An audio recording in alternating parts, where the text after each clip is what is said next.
Kapal kargo yang mengangkut ratusan kontainer karam di perairan Kepulauan Riau. Diduga kapal karam akibat kebocoran di ruang haluan kapal.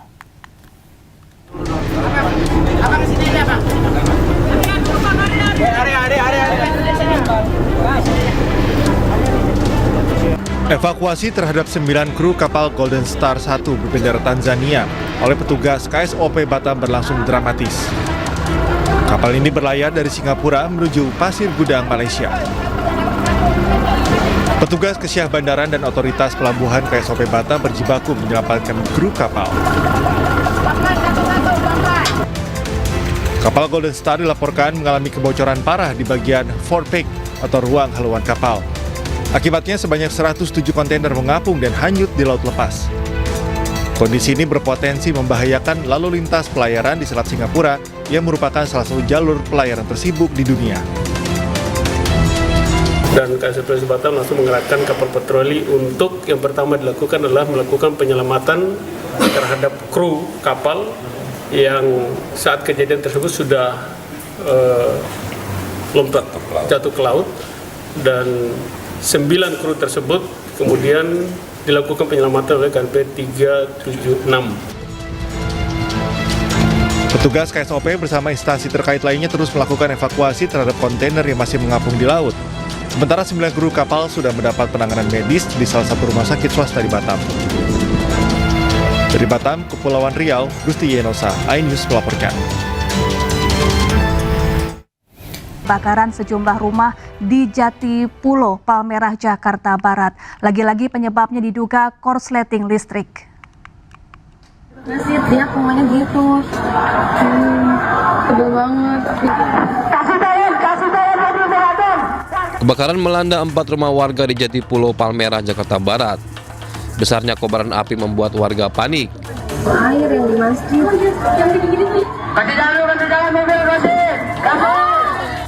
Petugas damkar yang tiba di lokasi berupaya melokalisir api agar kebakaran tidak semakin meluas. Diduga kebakaran terjadi akibat korsleting listrik dari salah satu rumah dan merambat dengan cepat ke 3 rumah lain. Kebakaran rumah tinggal apa rumah kontrakan nih Pak? Rumah tinggal karena ada di situ ibu ya di lantai 2.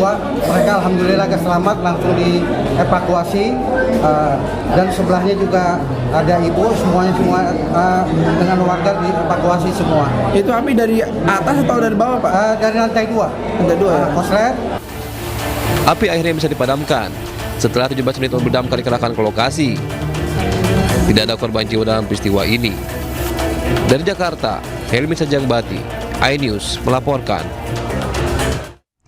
Tawuran remaja di Bekasi, Jawa Barat saling serang menggunakan senjata tajam. Akibat tawuran, seorang remaja tewas.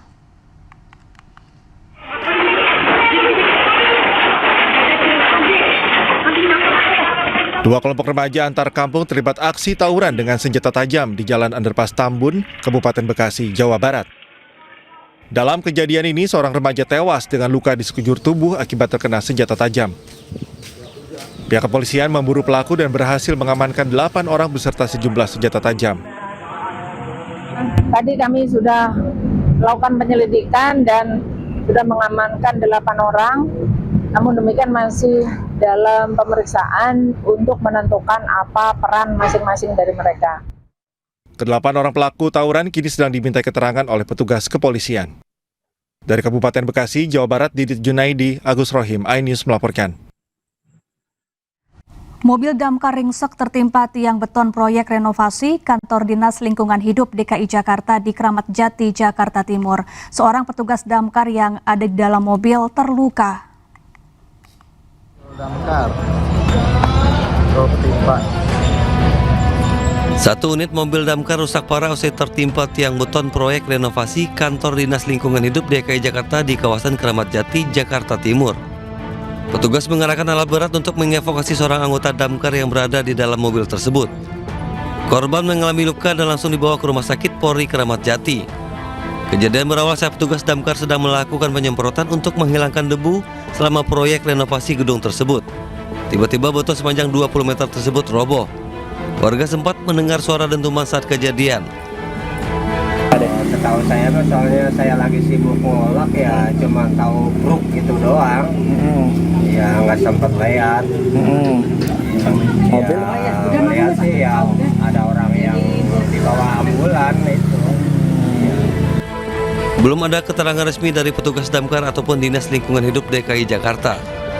Dari Jakarta, Rio Manik, iNews melaporkan. Viral di media sosial, siswi SMP dijamret pemotor hingga terseret sejauh 500 meter. Pelaku penjamretan akhirnya ditangkap polisi. Inilah rekaman kamera pengawas saat dua pelaku berboncengan sepeda motor menjamret telepon genggam milik seorang siswi SMP di Jalan Depasawi Luar, Tamalate, Kota Makassar. Berusaha mempertahankan telepon genggamnya, korban terjatuh dan terseret hingga 500 meter. Setelah berhasil mendapat ponsel korban, kedua pelaku langsung tancap gas, meninggalkan korban yang terluka. Peristiwa ini terjadi akhir April lalu dan viral di media sosial. Setelah viral, polisi bergerak mencari pelaku.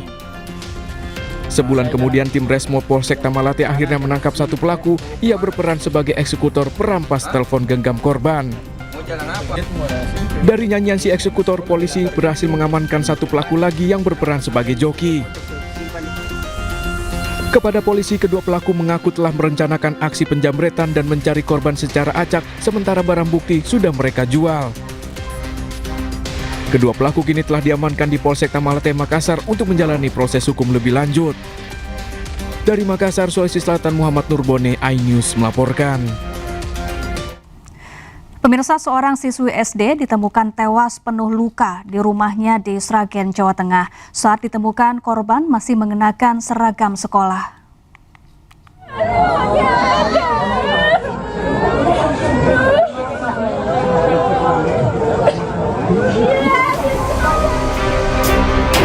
Warga Desa Dawung, Kecamatan Jenar, Kabupaten Sragen, Jawa Tengah digegerkan dengan penemuan jasad seorang siswi sekolah dasar berusia 11 tahun. Korban yang masih duduk di bangku kelas 5 SD ditemukan meninggal dunia di dalam rumahnya saat masih mengenakan seragam sekolah. Korban pertama kali ditemukan oleh ibu kandungnya sepulang bekerja dari pabrik rokok. Sang ibu histeris saat melihat kondisi anaknya sudah tak bernyawa di dalam rumah. Polisi yang datang ke lokasi langsung melakukan olah tempat kejadian perkara. Polisi menemukan adanya dugaan tindak kekerasan pada tubuh korban. Itu masih Pak, anak kecil masih pakai seragam SD pramuka. Kelas berapa ya? Kelas 5, umurnya sekitar 11 tahun. Kemungkinan ada barang yang hilang atau sepeda motor. Seorang anak perempuan dalam keadaan meninggal dunia di sebuah rumah milik orang tua korban, yang mana ada temuan tanda-tanda kekerasan.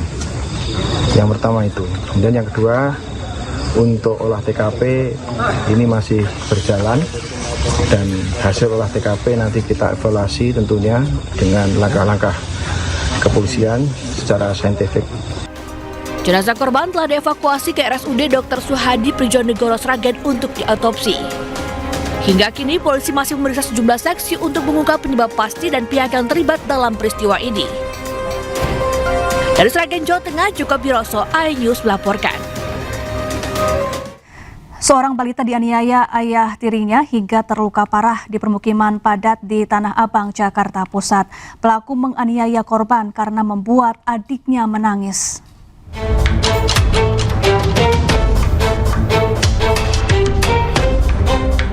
Polisi melakukan penyelidikan balita laki-laki berusia 4 tahun yang tinggal di pemukiman padat penduduk di kawasan Tanah Abang, Jakarta Pusat, dianiaya ayah tirinya. Korban mengalami luka memar yang cukup parah di bagian pinggang ke bawah akibat dianiaya ayah tirinya. Polisi melakukan olah tempat kejadian perkara dan meminta keterangan dari terduga pelaku beserta ibu kandung korban. Sayangnya, ibu kandung korban enggan melaporkan aksi penganiayaan ini ke ranah hukum. Ayah tiri korban menganiaya dengan rotan kering. Si bapak ini kesal karena korban ini mengganggu adiknya yang masih usia 1 bulan. Melihat kejadian itu, bapaknya marah, akhirnya memukul korban. Pelaku diminta untuk menandatangani perjanjian tertulis agar tidak mengulangi lagi perbuatannya, serta wajib menjalani konseling 2 kali dalam sepekan di Polres Metro Jakarta Pusat. Dari Jakarta, Rani Sanjaya, iNews melaporkan. Maraknya aksi begal, petugas menggelar operasi kejahatan jalanan di wilayah Jakarta Barat. 2 pengendara motor ditangkap karena membawa senjata tajam dan narkoba jenis sabu.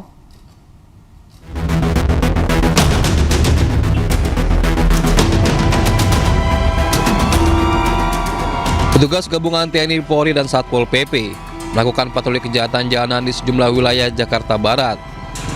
Satu persatu, petugas menghentikan pengendara motor dan melakukan penggeledahan di Jalan Daan Mogot, Kiai Tapa, dan Tubagus Angke.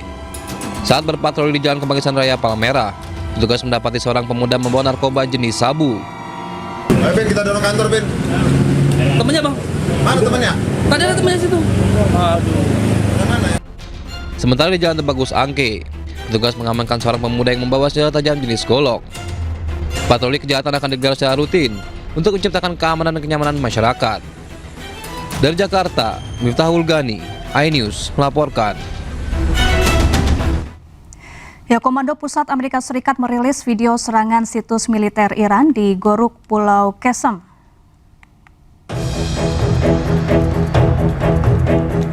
Pasukan Amerika Serikat sebelumnya mencegat beberapa rudal balistik dan drone Iran yang diduga diluncurkan ke arah Selat Hormuz.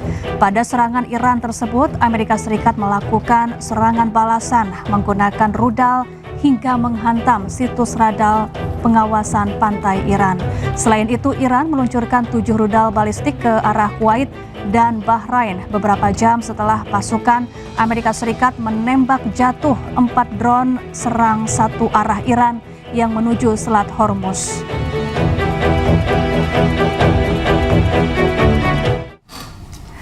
Pusat Komando Amerika Serikat merilis video pasukan militer Amerika Serikat menyita kapal tanker minyak Davina di Samudra Hindia.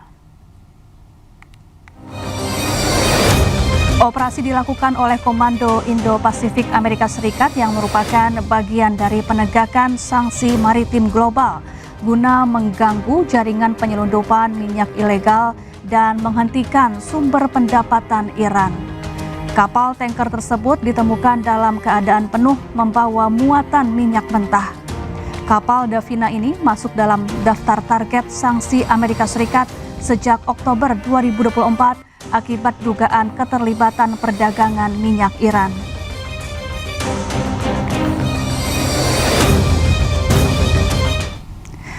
Sementara itu, sebuah kapal tanker Arista milik Amerika Serikat ditahan oleh Garda Revolusi Iran. Kapal ditahan karena nekat melintasi Selat Hormuz.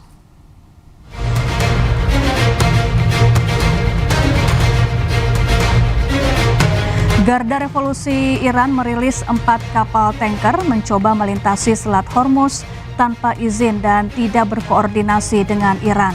Kapal Arista dihentikan paksa karena mengabaikan peringatan. Sementara 3 kapal lainnya memilih berputar haluan. Selat Hormuz kembali memanas setelah sejumlah serangan dilancarkan Amerika ke Iran, serta serangan balasan Iran ke pangkalan militer Amerika Serikat di Kuwait.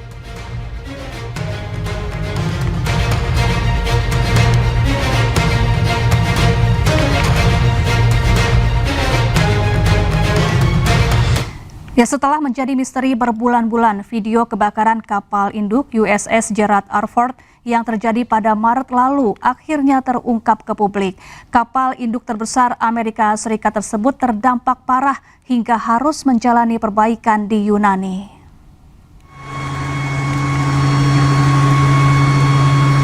CNN merilis video eksklusif terkait kerusakan parah yang diakibatkan terbakarnya kapal induk Amerika Serikat USS Gerald R. Ford. Terlihat ruang area laundry hancur akibat kebakaran hebat karena sistem pemadam kebakaran rusak atau gagal berfungsi. Bulan Maret lalu, beberapa media online menyebut kebakaran yang terjadi di kapal induk Amerika Serikat USS Gerald R. Ford karena serangan Iran, namun kemudian dibantah Komando Pusat Amerika Serikat.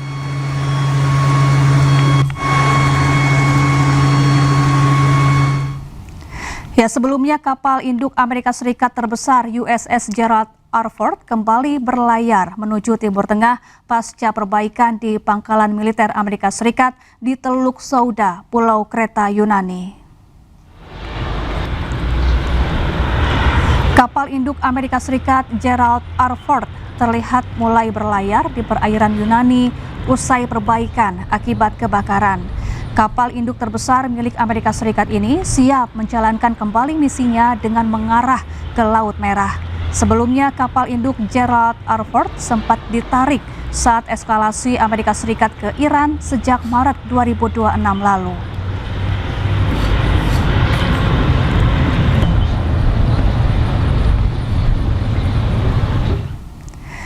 Ya, di tengah upaya negosiasi damai, pemimpin tertinggi Iran Mojtaba Khamenei menolak bertemu dengan Presiden Amerika Serikat Donald Trump. Padahal sebelumnya Trump menyatakan ingin bertemu dengan Mojtaba, bahkan mengklaim memiliki hubungan baik dengan Mojtaba.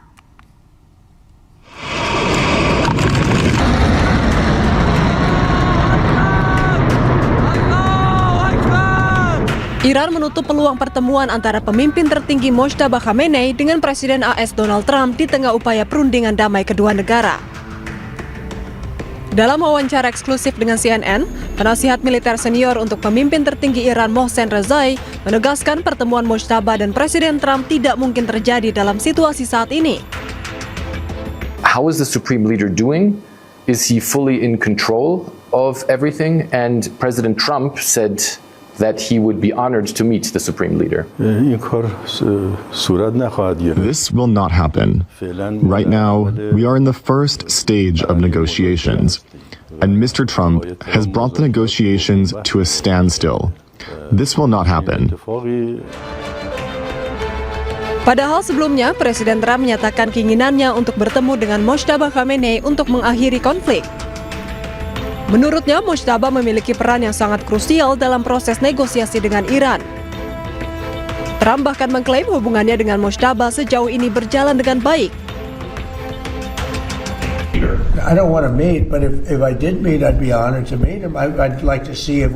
Pemirsa, sedikitnya 6 orang tewas akibat serangan udara Israel di As-Aqsa, Lebanon Selatan. Petugas penyelamat bekerja di tengah bangunan yang hancur dan kendaraan yang hangus terbakar di As-Aqsa, Lebanon Selatan. Kehancuran ini terjadi akibat serangan udara Israel dan menewaskan 3 warga sipil. Sebelumnya Jumat lalu, tentara Israel memerintahkan seluruh penduduk kota dan desa untuk mengungsi ke Sungai Zahrani. Israel kemudian membombardir permukiman dengan dalih menghancurkan anggota dan fasilitas Hizbullah.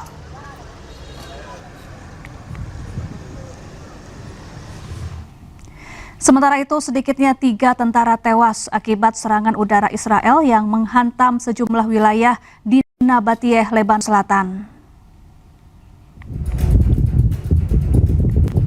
Kepulan asap membubung di Kfar Houna, Salj Zabdin, dan Kfar Tepnit. Sejumlah rumah juga hancur akibat gempuran Israel. Akibat peristiwa ini, 3 tentara Lebanon yang sedang mengemudikan kendaraan militer tewas.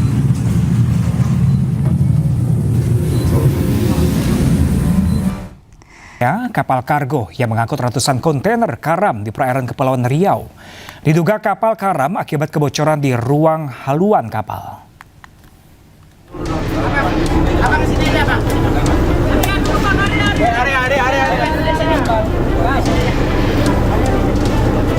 Evakuasi terhadap 9 kru kapal Golden Star 1 berbendera Tanzania oleh petugas KSOP Batam berlangsung dramatis. Kapal ini berlayar dari Singapura menuju Pasir Gudang, Malaysia.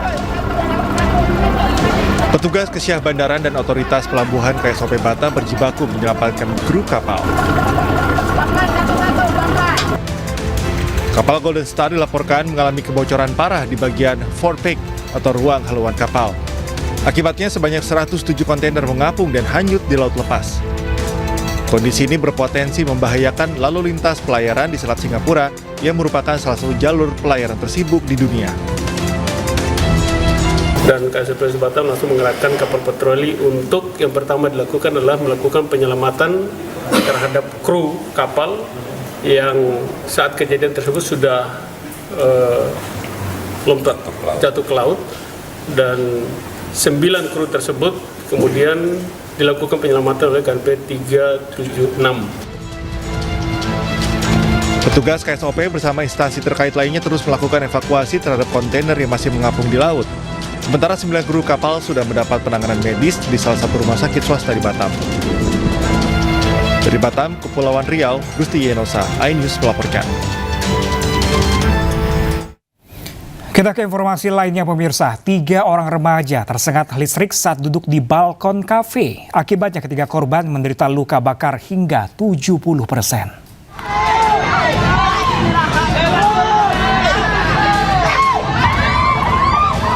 3 pelajar menderita luka bakar serius setelah tersengat aliran listrik di lantai 3 sebuah kafe di Jalan Ki Hajar Dewantoro, Kabupaten Indragiri Hilir.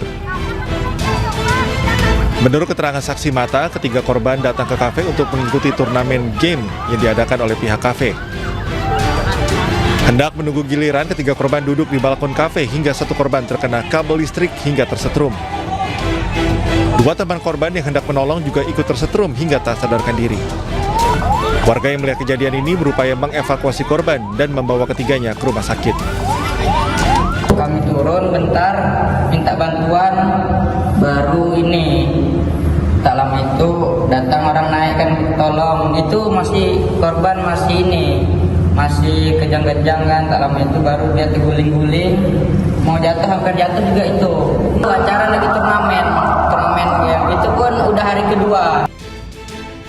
Seluruh korban menderita luka bakar 40 hingga 70% dan sedang menjalani perawatan medis. Dari Kabupaten Indragiri Hilir Riau, Diki Kurniawan, iNews melaporkan. Sementara itu pemirsa, seorang bidan RSUD Besuki ditemukan tewas di selokan di Situbondo, Jawa Timur. Jasad ditutupi kayu dan daun kering, korban diduga dibunuh.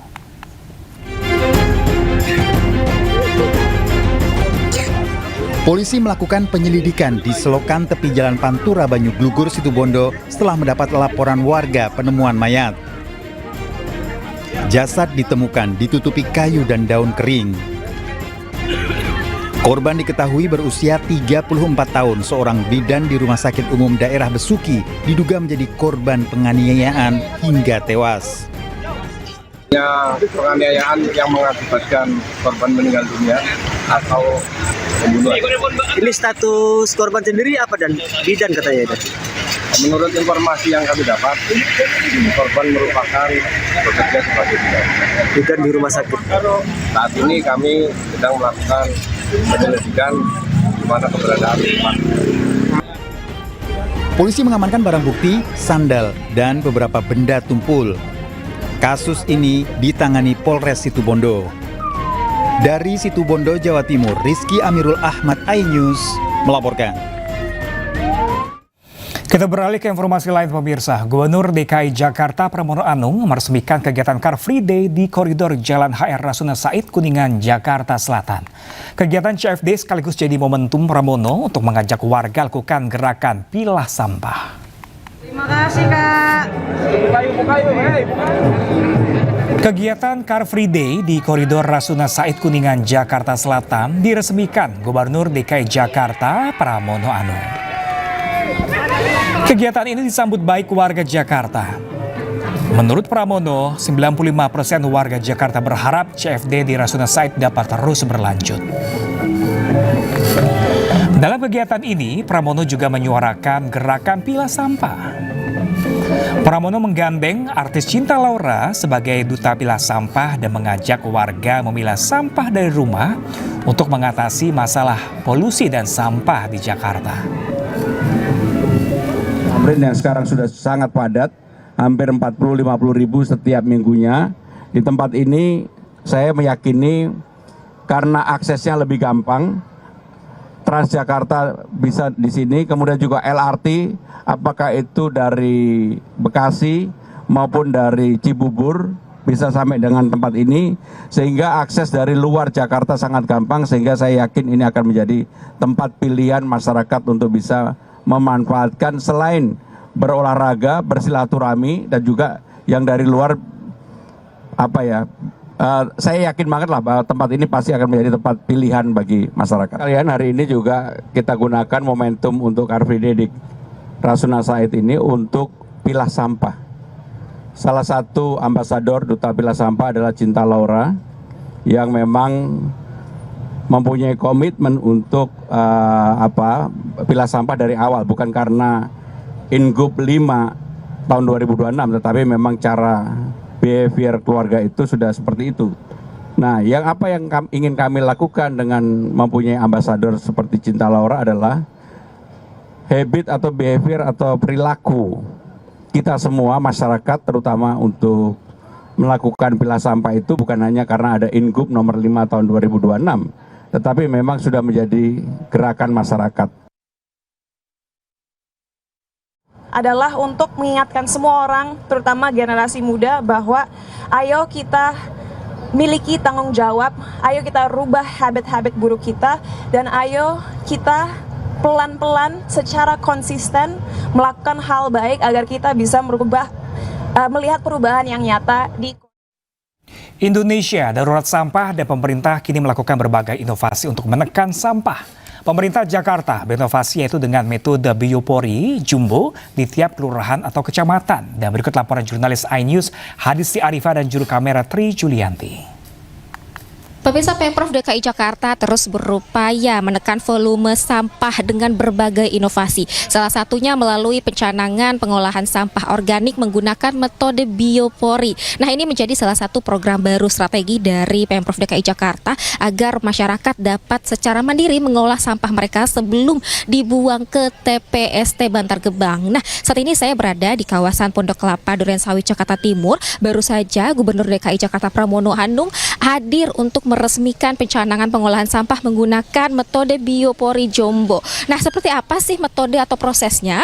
Kita lihat di sini sudah ada beberapa lubang yang dibuat yang kemudian ditanamkan drum sedalam 1 meter. Nah, tadi ini adalah milik Gubernur DKI Jakarta Pramono Anung yang tadi secara langsung juga melakukan prosesnya. Nah, kemudian di sini juga ada Wali Kota Jakarta Timur. Nah, kita lihat bersama karena ini metode biopori jumbo, jadi untuk kedalamannya ini mencapai 1 meter, kemudian untuk diameternya ini bisa 40 hingga 80 cm. Nah, untuk prosesnya, pertama sampah organik sisa dari penggunaan rumah tangga seperti sisa makanan, sayur-sayuran, daun kering dan juga sampah rumah tangga lainnya ini bisa dimasukkan ke dalam sini.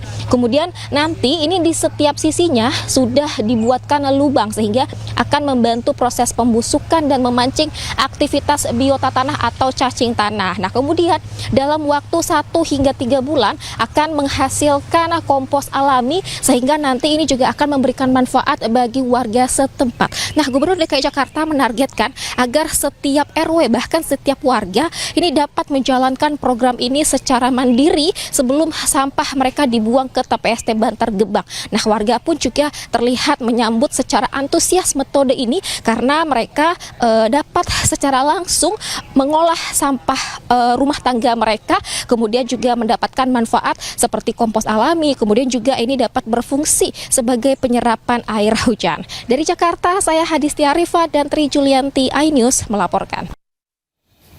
Kita ke informasi lainnya pemirsa, kelangkaan gas LPG subsidi 3 kg membuat warga di Labuhan Batu kesulitan mendapatkan gas melon. Pertamina menduga kelangkaan terjadi karena adanya penyaluran yang tidak tepat sasaran.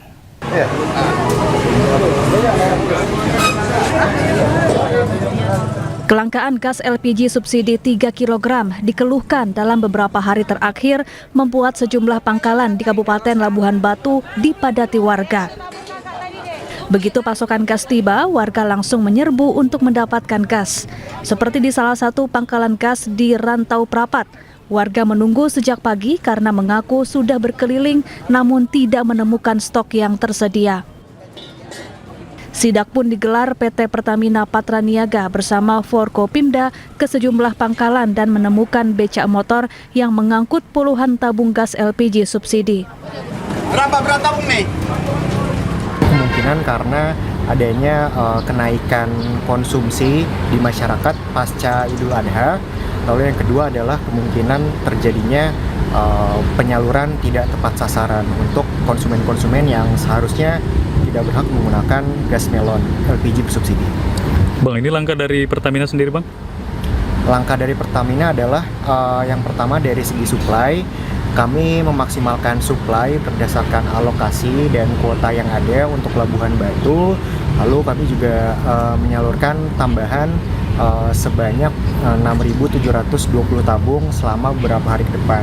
Harapannya adalah seluruh kebutuhan masyarakat, khususnya rumah tangga ini tercukupi semua. Secara umum, pasokan dan penyaluran LPG subsidi di Labuhan Batu masih aman. Pertamina juga mengimbau seluruh pangkalan menyalurkan LPG subsidi sesuai ketentuan dan memastikan gas melon hanya diterima oleh konsumen yang berhak. Dari Labuhan Batu, Sumatera Utara, Ranti Kurniawan, iNews melaporkan.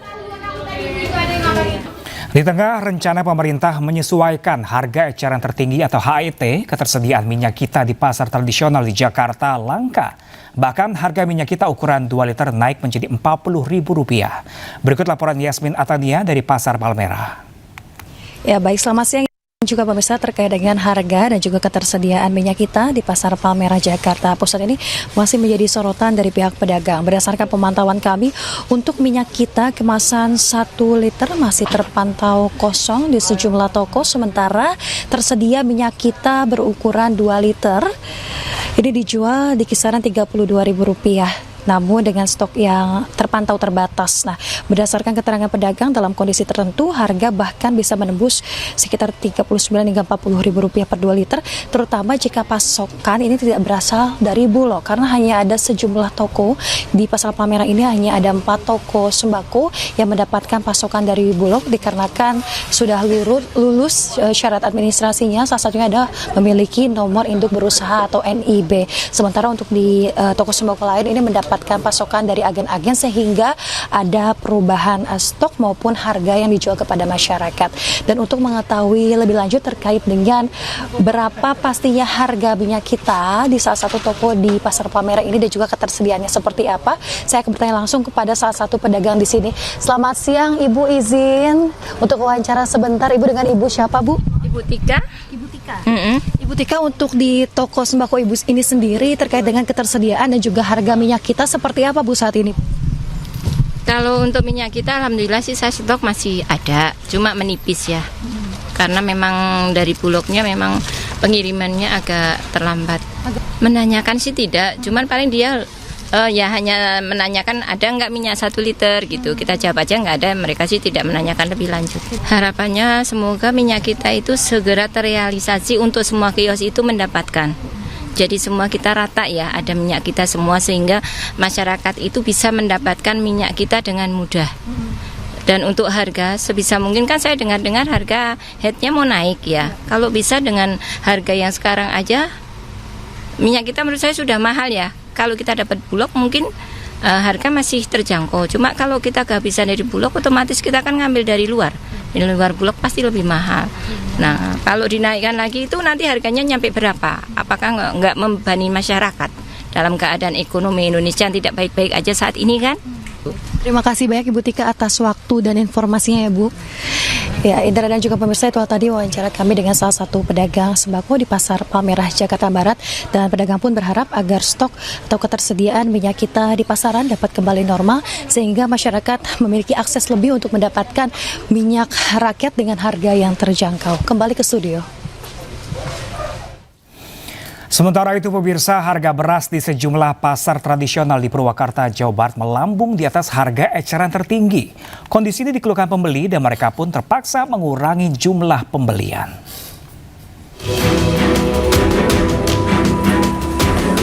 Harga beras medium dijual di kisaran Rp14.000 per kilogram atau di atas harga eceran tertinggi Rp12.500 per kilogram.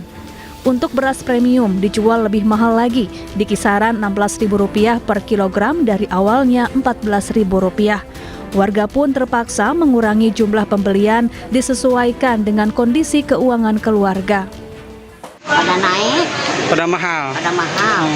Gimana Ibu mengenai mahalnya harga beras ini? Yang ngeluh biasanya biasanya seliter jadi kudu beli setengah liter. Oh, dikurangi? Liter jadi setengah. Dikurangi? Masak 2 liter jadi seliter setengah. Dikurangi pembelian. Iya. Kondisi mahalnya beras diduga dari tingginya harga gabah kering giling di petani. Kini omset penjualan beras pun menurun hingga 40%. Kalau menurut para pemasok katanya penyebabnya karena harga gabahnya memang mahal. Padahal pasokan sendiri banyak, lancar. Emang harga gabah dijual berapa gitu sama petani? Menurut informasi para pemasok beras katanya harga gabahnya sudah 8.000 per kilo lebih.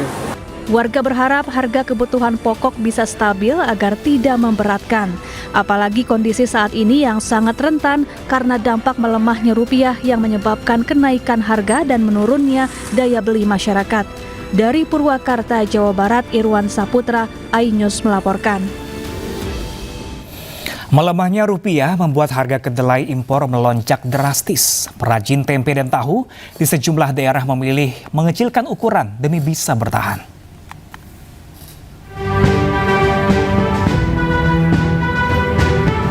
Melonjaknya harga kedelai impor berdampak pada produksi tahu dan tempe di sejumlah daerah di Pulau Jawa. Pengrajin tahu dan tempe di Majalengka, Jawa Barat harus mengurangi ukuran dan takaran produksinya. Hal ini dilakukan sebagai upaya menghindari kebangkrutan usaha. Untuk tahu per biji masih dijual Rp500, sedangkan tempe per papan dijual Rp4.000.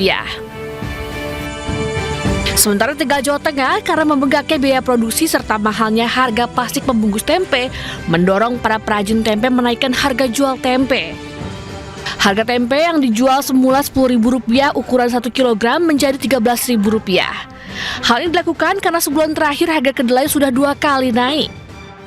Saya juga kurang tahu kok naik terusan sampai sekarang nyampe 11.000. Makanya gimana ini nasib tukang tempe tahu tuh yang menggolang tempe tahu. Terus apalagi untuk pembungkusnya tempe plastik ya juga naik. Jadi mau gimana nih jualnya itu agak susah. Hal yang sama juga terjadi di Jawa Timur. Para perajin tempe di Jember harus memutar otak agar usaha mereka tetap bertahan. Salah satunya dengan mengurangi takaran tempe tanpa menaikkan harga jual. Perajin mempertahankan harga tempe di angka Rp5.000 per bungkus. Namun ukuran atau bobot tempe dikurangi agar usahanya tidak mengalami kerugian. Meski ukuran tempe menjadi lebih kecil, para pelanggan masih tetap setia membeli produknya. Mereka memahami kondisi yang dihadapi para perajin akibat melonjaknya harga bahan baku. Para perajin tahu tempe berharap pemerintah agar dapat segera menstabilkan harga tukar rupiah agar kedelai impor kembali terjangkau. Tim Liputan, iNews melaporkan. Dan kita ke informasi selanjutnya, di mana KPK menggeledah rumah mantan Wakil Menteri Imigrasi dan Pemasyarakatan Silmi Karim di Kebayoran Baru, Jakarta Selatan. Dari hasil penggeledahan, sejumlah kendaraan mewah disita. Ya, pemirsa, sebanyak 4 moge, 2 mobil Porsche, dan sejumlah sepeda mewah milik mantan Wakil Menteri Imipas Silmi Karim disita KPK. Penyitaan dilakukan usai penyidik KPK menggeledah rumah Silmi di Jalan Brawijaya nomor 5, Kebayoran Baru, Jakarta Selatan. Selain menyita sejumlah kendaraan mewah, KPK juga mengumpulkan bukti-bukti lain. Silmi Karim dan 7 orang lainnya ditetapkan tersangka dalam kasus dugaan pemerasan pengurusan izin tinggal WNA.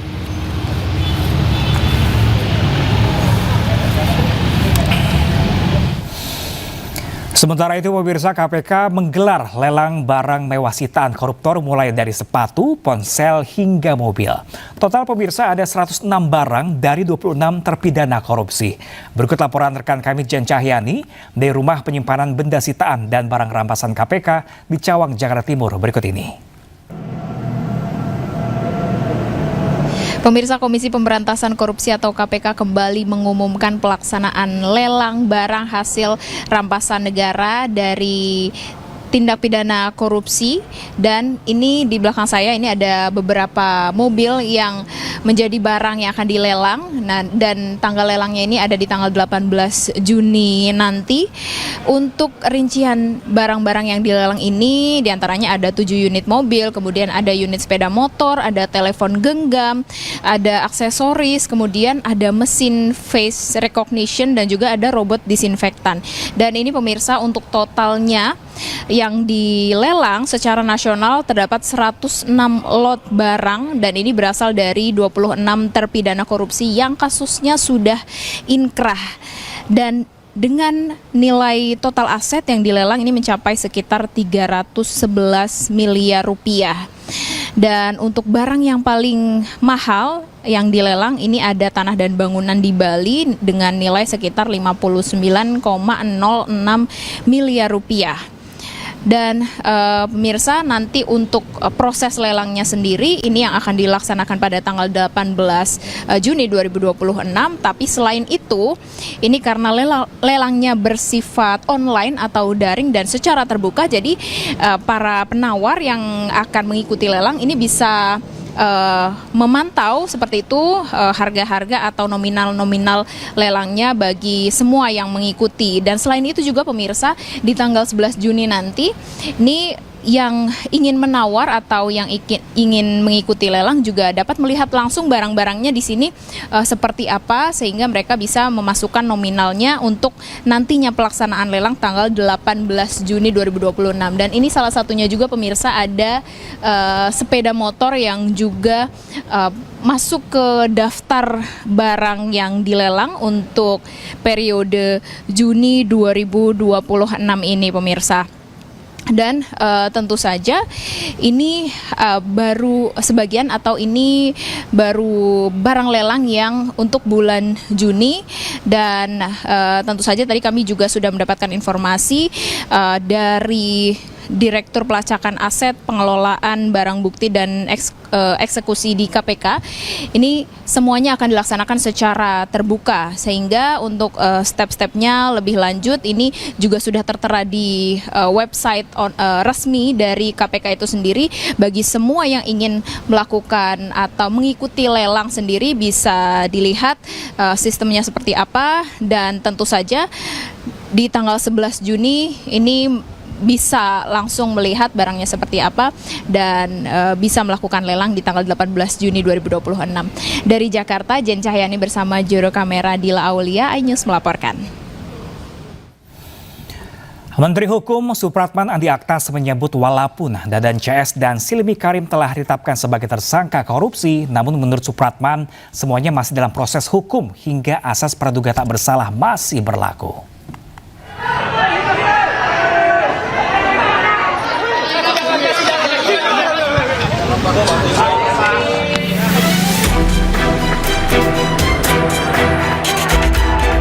Menanggapi skandal korupsi yang dilakukan Dadan CS di Badan Gizi Nasional dan mantan Wakil Menteri Silmi Karim di Kementerian Imigrasi dan Pemasyarakatan, Menteri Hukum Supratman Andi Aktas tegaskan jika semuanya masih dalam proses hukum.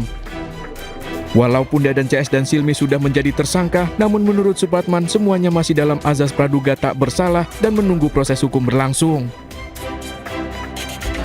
Saya tidak elok untuk berkomentar terkait dengan hal itu. Tapi prinsipnya sekarang semuanya masih asas praduga tak bersalah, biarkan proses hukum itu dijalani. Kemudian kami berharap juga prinsipnya Bapak Presiden selalu menekankan, jangan bermain-main dengan layanan publik. Sementara itu, terkait maraknya kasus korupsi di tubuh kementerian, Supratman menegaskan agar koleganya di kementerian tidak main-main dengan uang rakyat. Belum 2 tahun berjalan, program makan bergizi gratis tersandung kasus korupsi. Kejaksaan Agung menetapkan mantan Kepala Badan Gizi Nasional Dadan Hidayana dan 2 wakilnya, Sony Sanjaya dan Lodwig Pusung, sebagai tersangka kasus korupsi tata kelola MBG. Sementara itu, KPK menetapkan mantan Wakil Menteri IMIPAS Silmi Karim sebagai tersangka dalam dugaan pemerasan izin tinggal warga negara asing. Tim Liputan iNews melaporkan. Menteri Keuangan Purbaya Yudi Sadewa melakukan sidak ke Pelabuhan Tanjung Priuk, Jakarta Utara. Langkah itu diambil guna merespon laporan penumpukan ribuan kontainer yang memicu gangguan logistik nasional. Menteri Keuangan Purbaya untuk memantau kelancaran logistik, pencegahan penyelewengan seperti manipulasi harga impor dan memastikan integritas pengawasan jalur hijau oleh Bea Cukai. Selain itu, Purbaya juga turut memeriksa sejumlah kontainer yang berisikan produk-produk impor. Dalam hal ini, Menkyu ingin memastikan jika data yang ia pegang sesuai dengan kondisi aktual di lapangan, khususnya untuk produk impor yang masuk lewat jalur hijau.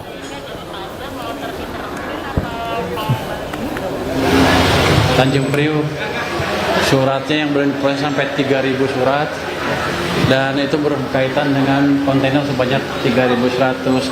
Sebagian pengusaha sudah mengeluh ada gangguan suplai bahan baku dan sudah menaikkan dwelling time. Jadi saya lihat di sini kemarin sudah diinstruksikan untuk perbaikan secepatnya sih. Sudah turun katanya dari 3.000 ke 2.500, tapi saya nggak tahu gimana ngitungnya.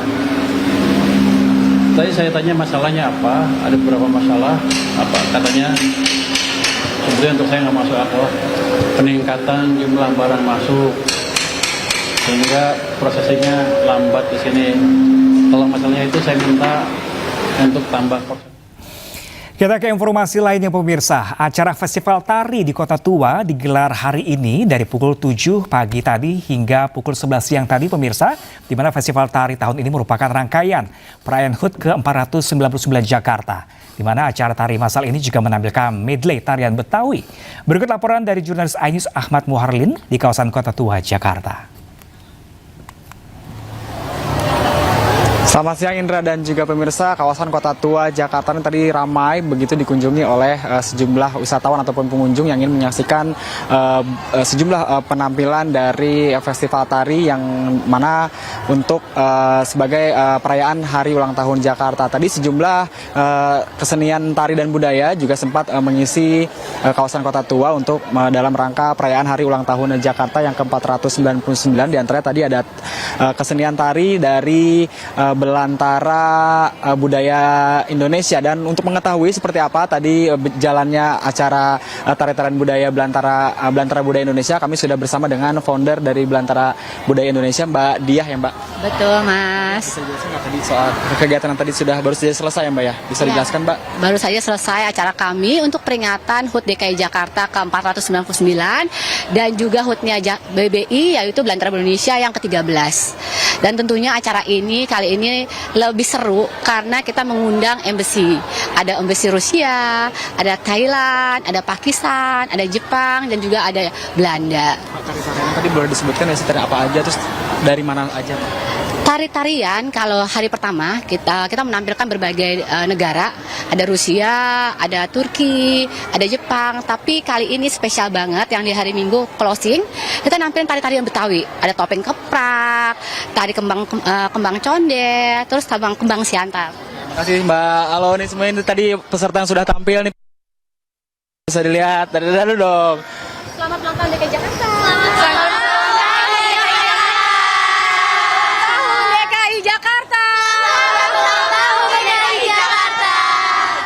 Oke, itu Indra tadi wawancara saya dengan salah satu founder dari Belantara Budaya Indonesia, dan tidak hanya hari ini saja, nantinya juga masih akan ada rangkaian acara dari perayaan hari ulang tahun di Jakarta yang mana nanti juga masyarakat bisa datang mengunjungi kawasan Kota Tua untuk menikmati sejumlah penampilan dan juga ikut terlibat begitu dalam setiap kegiatan yang disajikan di kawasan Kota Tua Jakarta.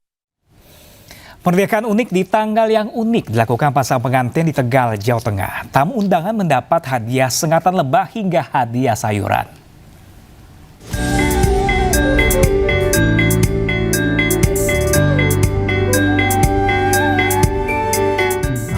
Pernikahan menjadi momen yang tak terlupakan. Tak heran banyak pasangan mencari konsep menarik untuk menjadi raja dan ratu sehari.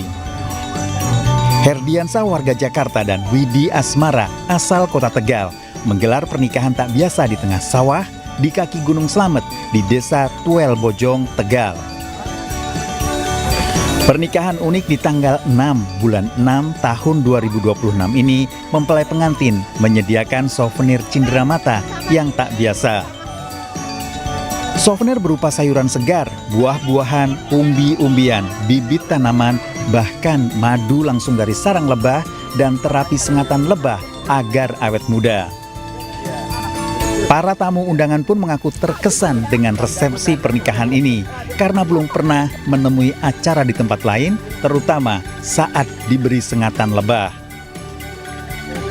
Iya, agak sakit ya Pak ya, awal-awal. Tapi teman saya nggak ngerasa sakit, jadi tergantung orangnya. Jadi kita sengaja ambil susah. Mudah-mudahan. Karena banyak udah ke booking semua. Jadi lebih ke tanggal unik, apalagi sekarang kan tahun 2026, terus yang lumayan memorable bagi semuanya.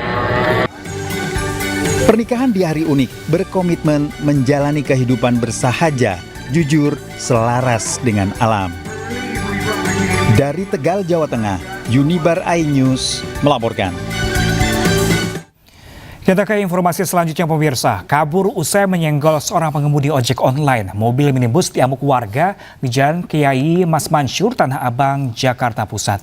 Kaca mobil pelaku pecah dihantam menggunakan batu.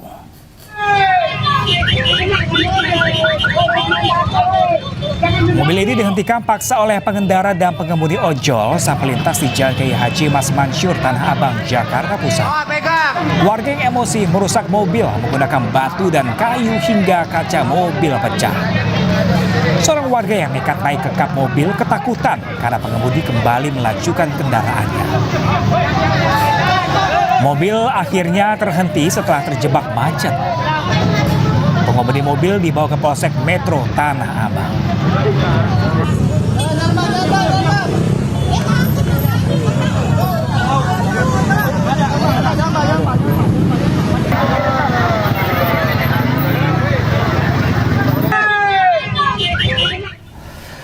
PT MNC Vision Networks (TBK) bersama MNC Peduli kembali menunjukkan komitmennya dalam menjalankan tanggung jawab sosial perusahaan melalui kegiatan Corporate Social Responsibility atau CSR di Panti Asuhan Yatim Piatu Anak Ceria Indonesia, Depok, Jawa Barat. Kegiatan ini menjadi wujud kepedulian perusahaan terhadap anak-anak yatim yang berada di bawah asuhan panti.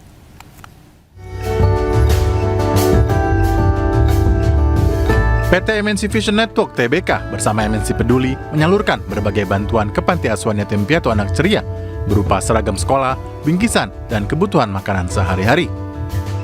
Bantuan ini diharapkan dapat membantu memenuhi kebutuhan anak-anak asuh sekaligus mendukung operasional panti asuhan yang membina lebih dari 60 anak dengan memberikan tempat tinggal, pendidikan, pembentukan karakter, serta pembinaan nilai-nilai keagamaan. Mudah-mudahan dapat membantu meringankan kebutuhan dari warga panti asuhan ini, dan mudah-mudahan ini menjadi kegiatan yang berkesinambungan. Harapan kedepannya mudah-mudahan MNC Peduli dan MNC Vision Networking semakin berkembang, semakin banyak rezekinya sehingga semakin sering datang ke yayasan kami untuk berbagi dengan anak-anak yatim kami. Melalui program CSR ini, PT MNC Vision Networks (TBK) bersama MNC Peduli menegaskan komitmennya untuk terus berkontribusi dalam bidang sosial dan pendidikan guna menciptakan dampak positif yang berkelanjutan serta memperkuat semangat kepedulian dan gotong royong di tengah masyarakat. Dari Depok, Jawa Barat, Yung Rizky, iNews melaporkan. Terima kasih kepada MNC Vision Network. Di tengah upaya negosiasi damai, pemimpin tertinggi Iran Mojtaba Khamenei menolak bertemu dengan Presiden Amerika Serikat Donald Trump. Padahal sebelumnya, Trump menyatakan ingin bertemu dengan Mojtaba, bahkan mengklaim memiliki hubungan baik dengan Mojtaba.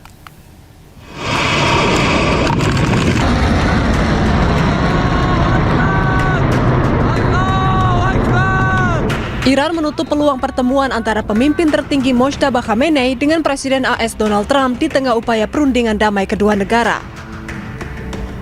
Dalam wawancara eksklusif dengan CNN, penasihat militer senior untuk pemimpin tertinggi Iran Mohsen Rezai menegaskan pertemuan Mojtaba dan Presiden Trump tidak mungkin terjadi dalam situasi saat ini. How is the Supreme Leader doing?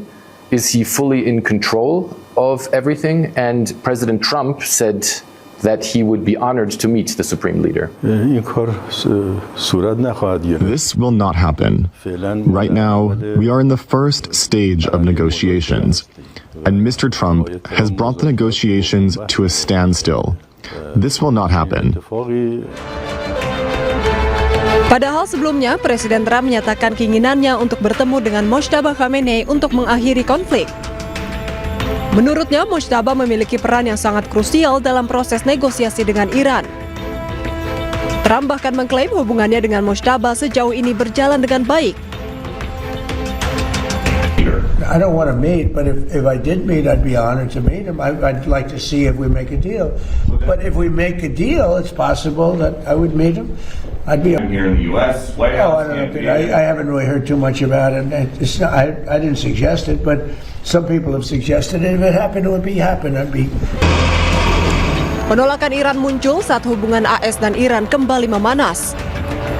Ketegangan meningkat setelah pasukan militer AS meluncurkan serangan ke Iran yang kemudian dibalas Iran dengan serangan rudal.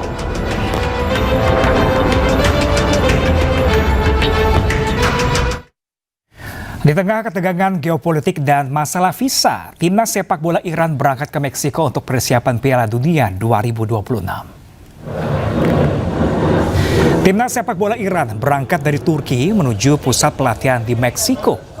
Mereka akan menghadapi 3 laga fase grup di Amerika Serikat.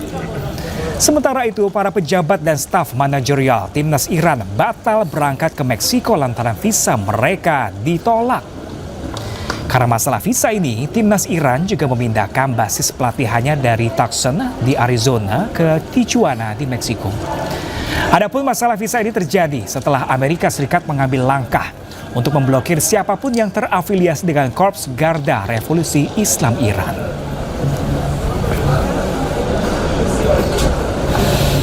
Ya, pemirsa, trofi Piala Dunia 2026 akhirnya tiba di Meksiko usai mengunjungi 75 kota di seluruh dunia. Legenda sepak bola Meksiko Roberto Carlos dan Hugo Sanchez mengangkat trofi di hadapan para pecinta sepak bola Meksiko. Dan pemirsa, informasi ini sekaligus menutup Ayu Siang hari ini. Temukan informasi-informasi terbaru lainnya di www.ais.id dan cuplikan tayangan berita iNews dapat Anda saksikan di kanal YouTube @officialinews. Ya pemirsa, update terus informasi terbaru Anda dan siapkan 3 botol air mineral yang setara dengan 2 liter air untuk 1 hari yang penuh dengan kesejukan. Saya Pram Senjaya pamit undur diri, terima kasih dan sampai jumpa.